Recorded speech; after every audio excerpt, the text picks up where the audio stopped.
നമസ്കാരം. കൊട്ടാരക്കര മീഡിയയിലേക്ക് സ്വാഗതം. കൊട്ടാരക്കര നഗരത്തിലെ മാലിന്യ പ്രശ്നം രൂക്ഷമായി തന്നെ തുടരുകയാണ്.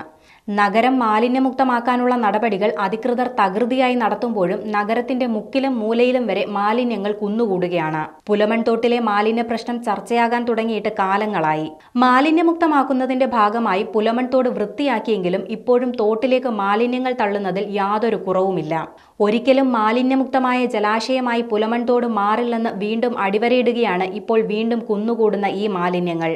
ഒപ്പം തന്നെ കൊട്ടാരക്കരയുടെ ഹൃദയഭാഗത്തുള്ള മാർക്കറ്റിൽ മാലിന്യങ്ങൾ കൂട്ടിയിടാൻ തുടങ്ങിയിട്ട് നാളുകളായി.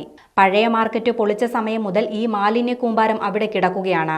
ഇത് നീക്കം ചെയ്യാനുള്ള നടപടികൾ ഇതുവരെ അധികൃതരുടെ ഭാഗത്തു നിന്നും ഉണ്ടായിട്ടില്ല. നിരന്തരം ആളുകൾ കടന്നുപോകുന്ന ഈ വഴിയിൽ നിലവിൽ മാലിന്യങ്ങളിൽ നിന്നുള്ള ദുർഗന്ധവും രൂക്ഷമാവുകയാണ്. മാലിന്യമുക്തമാക്കാനുള്ള നടപടികൾ നഗരത്തിന്റെ വിവിധ ഭാഗങ്ങളിൽ അരങ്ങേറുമ്പോൾ എന്തുകൊണ്ടാണ് അധികൃതർ ഇത്തരം കാര്യങ്ങൾക്ക് മുന്നിൽ കണ്ണടയ്ക്കുന്നത്? പദ്ധതിയുടെ ഭാഗമായുള്ള പ്രഹസനങ്ങളല്ല പൊതുജനങ്ങൾക്ക് ആവശ്യം, മറിച്ച് മാലിന്യമുക്തമായ ഒരു നഗരമാണ്.